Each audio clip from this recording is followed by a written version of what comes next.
Aleluias, aleluias. Shalom Adonai.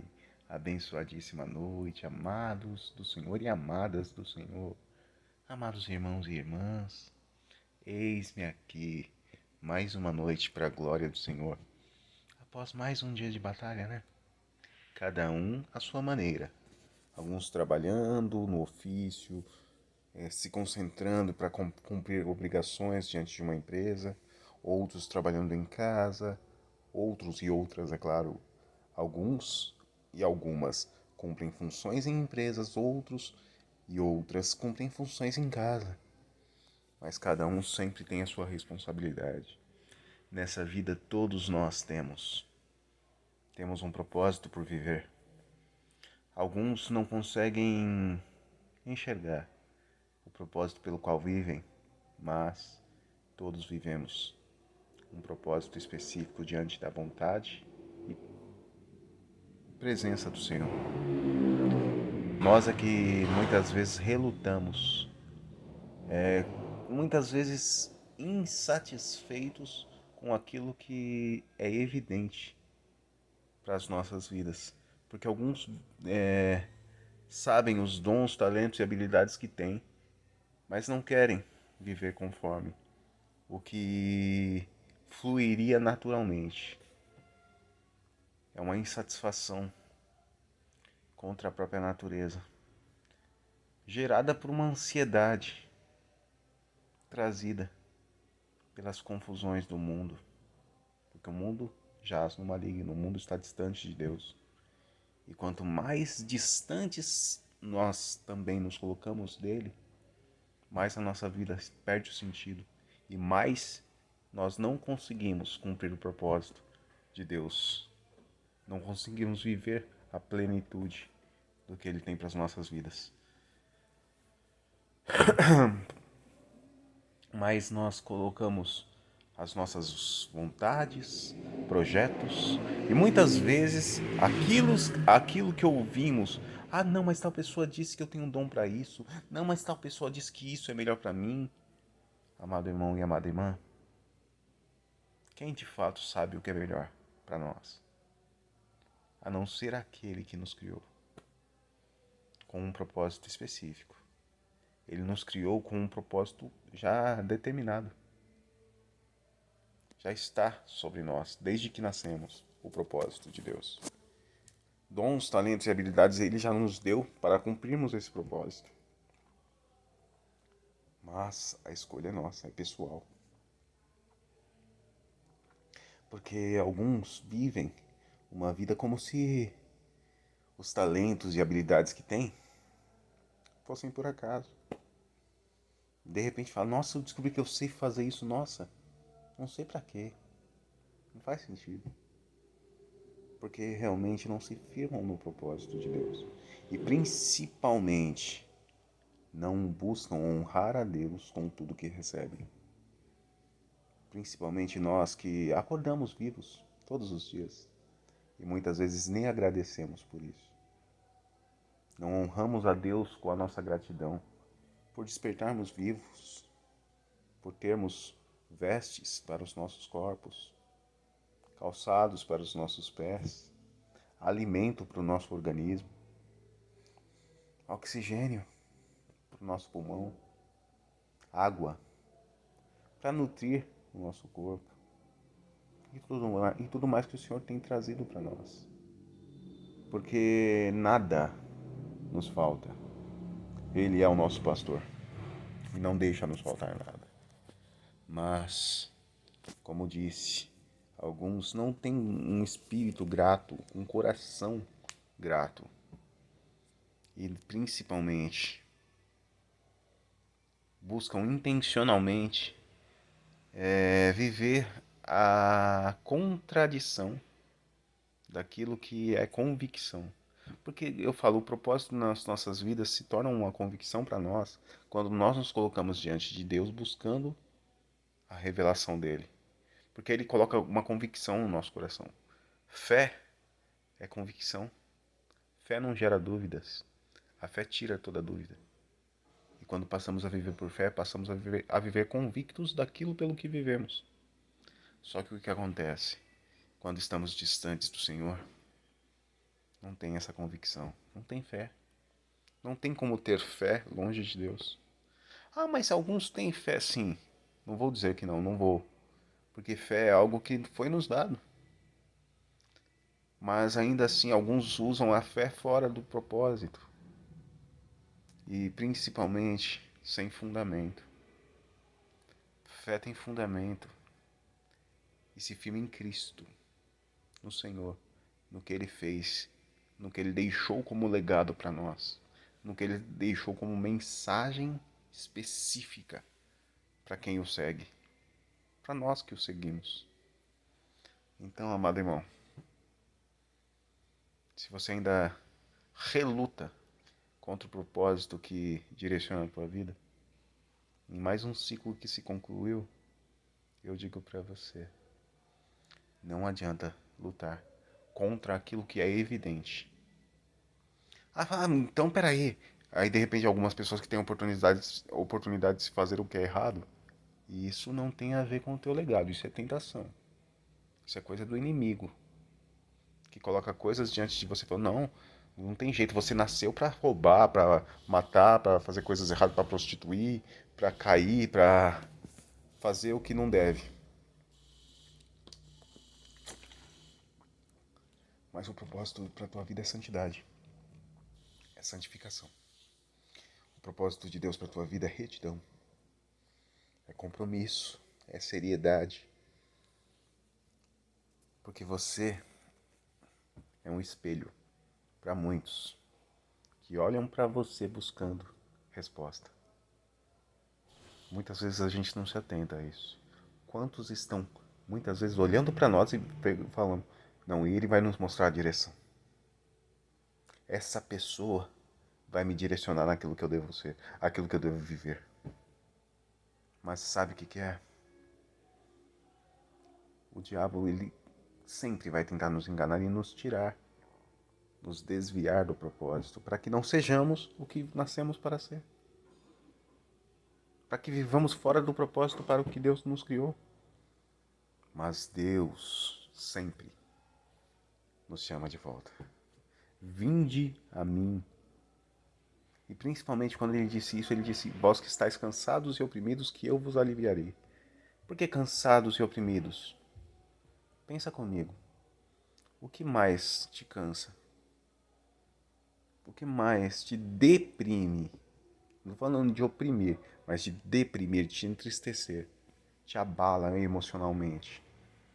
É quando você vive por algo que perde o sentido para você.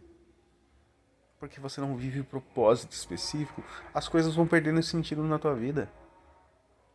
Não faz sentido tudo que você investe de você por aquilo que você faz, se você não vive pelo propósito específico para o que Deus te criou. Deus te criou para viver algo específico. Deus não te criou por acaso, amado irmão. Porque todas as coisas foram criadas dentro de um propósito. Deus tem um propósito com tudo, em tudo e para todos, sem exceção. Deus fez tudo com um propósito, até o ímpio para o dia da perdição, diz a palavra. Isso, se eu não me engano, eu não sei se está em Eclesiastes ou em Provérbios, mas isso não tem problema, isso depois eu vejo. Mas ainda assim, eu digo para você, Deus fez tudo com um propósito. Você acha que você foi feito assim? Não, esse aqui eu vou fazer de qualquer jeito. Não, Deus é específico. O nosso Deus é perfeito. Ele se dedicou em cada um de nós. Principalmente, é que nós não conseguimos, nós temos a nossa mente limitada pela limitação da nossa carne. Só que Deus é espírito. Deus é Deus Todo-Poderoso. Ele criou cada um de nós minuciosamente, detalhadamente, com cada detalhe, cada característica. A minha vida, a tua vida, os teus filhos, os teus pais, os teus irmãos, os teus amigos, os meus, tudo de maneira detalhada. Entenda, amado irmão, você foi criado minuciosamente pelas mãos do Criador, do Deus Todo-Poderoso. Não tenha dúvida disso. Ele te usa como instrumento nesta geração para iluminar vidas, para que o evangelho flua através de você para trazer luz para as pessoas que andam nas trevas, pessoas que não querem compromisso com Cristo, porque realmente estão cegas. Elas estão cegas e nem veem para onde andam. Não encontram sentido para a vida. Porque o diabo faz isso, como eu estava falando. O diabo confunde tudo. Ele é mentiroso, desde o começo. Mas aquele que é a verdade desde o começo, chega para trazer liberdade. E conhecereis a verdade, e a verdade vos libertará. Deus trouxe através de Cristo liberdade para nós. Livre-se, liberte-se na tua mente, no teu entendimento, de tudo aquilo que te prendeu. Todo pecado, toda acusação, toda depressão, toda opressão e toda tristeza, frustração, tudo aquilo que te fez mal. Livre-se, liberte-se disso. As coisas velhas se passaram, eis que tudo se fez novo. Mas para tudo se fazer novo, você precisa se revestir para isso. E como se revestir? Você tem que se transformar pela renovação do teu entendimento, como eu tenho dito quase sempre nos meus vídeos. É sempre o texto de Romanos 12. Transformai-vos pela renovação do vosso entendimento para que possais experimentar qual seja a boa, agradável e perfeita vontade do Senhor. Romanos 12, 2. Mas entenda, não adianta você se transformar, renovar o teu entendimento, se você não estiver disposto a fazer o que a palavra ensina, a carregar a tua cruz, a viver o propósito que Deus tem para a tua vida. Porque Deus tem um propósito específico, como Ele demonstrou na própria vida dele mesmo. O Senhor Jesus, Ele viveu o propósito de nos salvar, de ser a nossa salvação, o nosso Salvador. Ele foi o sacrifício. O seu sangue nos traz purificação. A sua morte e ressurreição nos traz vida. Aleluia, louvado seja o Senhor. Mas, amado irmão e amada irmã,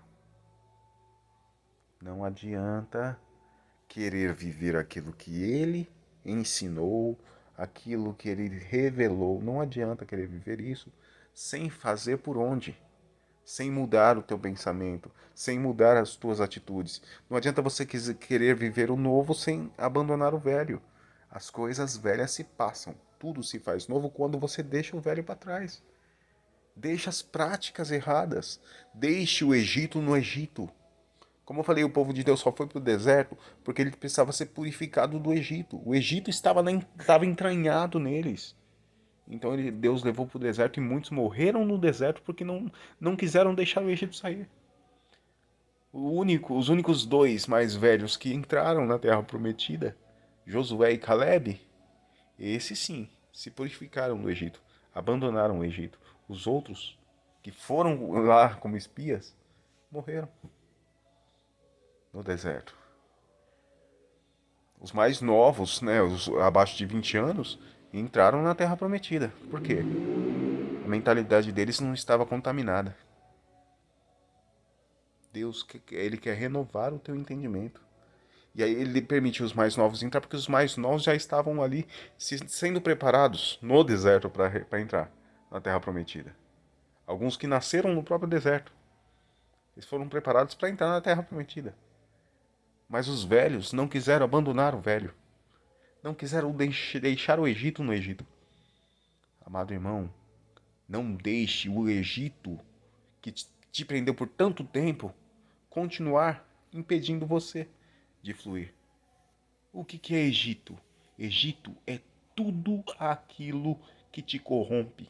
É tudo aquilo que te trava, te atrapalha de fluir, te impede de caminhar, de prosseguir, de evoluir dentro do propósito de Deus. Você precisa abandonar o Egito.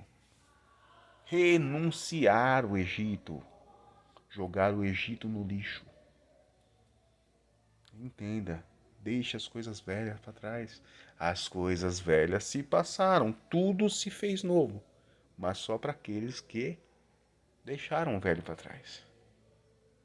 Deixaram o velho realmente passar. Passou. Acabou. O que acabou, acabou. Não tem mais. Não tem reticências. É ponto final. Acabou. Não tem vírgula. Não tem ponto e vírgula, não tem reticências, não tem dois pontos, não. É ponto final. Egito, tchau. Agora é terra prometida. Agora é mentalidade renovada para o novo. Agora é santificação, é consagração, é vida com Deus, é seriedade, é compromisso, é retidão para viver a plenitude do que Deus tem. Meu amado irmão e minha amada irmã, viva o novo de Deus. Santifique a tua mente, o teu coração. Mude a tua mentalidade. E para isso, você só precisa se firmar na palavra do Senhor. Meditar nela sempre, para se transformar conforme ela vai te guiando. Amém? E que o Senhor nos abençoe e nos guarde. O Senhor faça resplandecer o seu rosto sobre nós e tenha misericórdia de nós. O Senhor sobre nós levante o seu rosto e nos dê a paz para que dormamos o sono do justo e tenhamos sonhos proféticos. Em nome de Jesus. Eu amo a tua vida, meu irmão, minha irmã. Amo vossas vidas. Conte sempre comigo se precisar conversar. Se precisar, conselho, orientação ou oração, pode chamar. Meus contatos estão todos na minha assinatura. Que Deus abençoe. Eu amo as vossas vidas. Fica firme. E ótimo final de semana para você e toda a tua família. Em nome de Jesus. Ósculo Santo, em nome de Jesus. Que Deus abençoe.